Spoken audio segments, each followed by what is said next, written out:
playing the right way. And earlier in the year, even said things like it's not even always so much about results. It's just you just want to be playing the right way.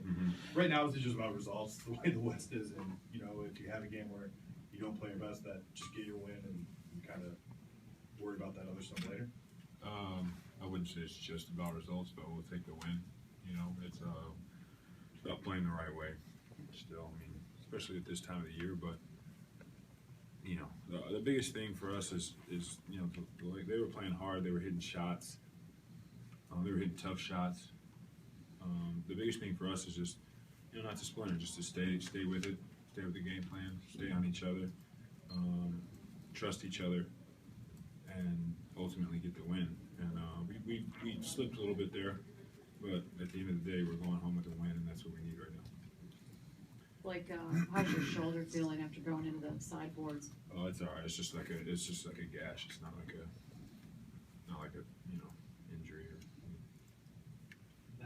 Like they had cut the score to just a 1-point game, and you guys put the starters back in. What was said during that timeout? And what do you think allowed you to kind of come out and just take care of business there? Not to let them stick around. You let a team stick around like that, you never know what happens in the game. So we wanted to come out and impose our will on the game right then. Get stops, make baskets, and that's what we did. CP was great down the stretch. We got stops down the stretch, guys. Really sat down and defended. What was it like to have Jamal back, and then being a guy who had a lengthy absence like he did? What did you think of him coming back after the layoff? It's great to have him back. First of all, he puts pressure, even if he's not taking that many shots. He puts pressure on teams. So just to have him back is great. But you could tell he's a little slower. He probably didn't feel at his best, but he was good for us, and that's going to come back so quickly, especially for a guy like him. He never forgets how to play.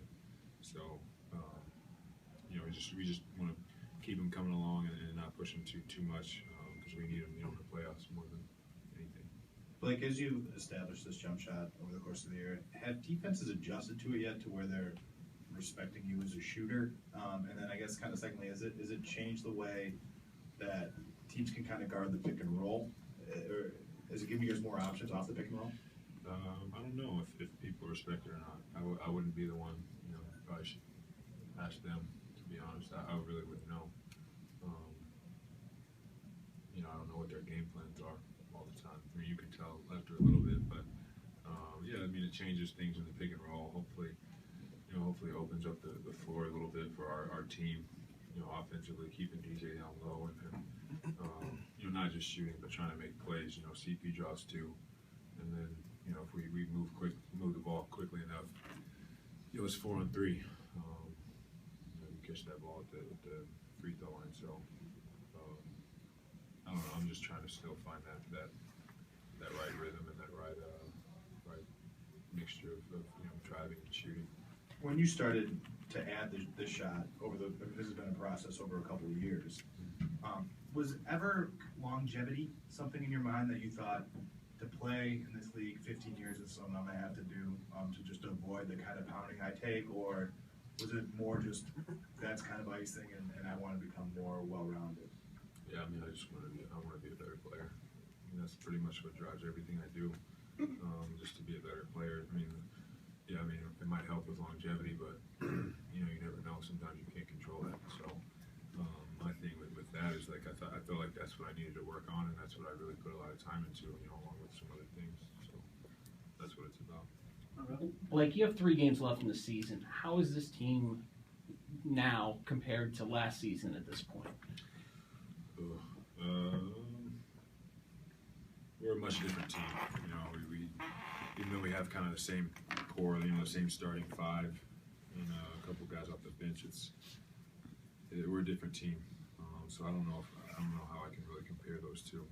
But I think right now, as far as this team goes, we've been about business for the past however many games. I just like our attitude and our resolve going into games. It's always take care of business, respect everybody, but you got to come out and ultimately just win games.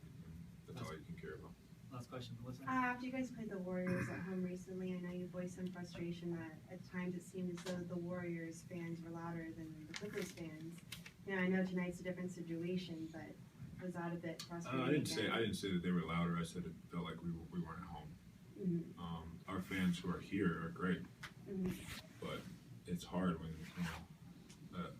most arenas are 20,000 strong for one team, and it feels like our fans are having to battle a lot of fans from the other team. So it's not about our fans that come to the games, but tonight that's kind of how it's always been. But in the playoffs, we're going to need everybody. So I didn't say anything about our fans being bad at all. Final question, sorry, one more.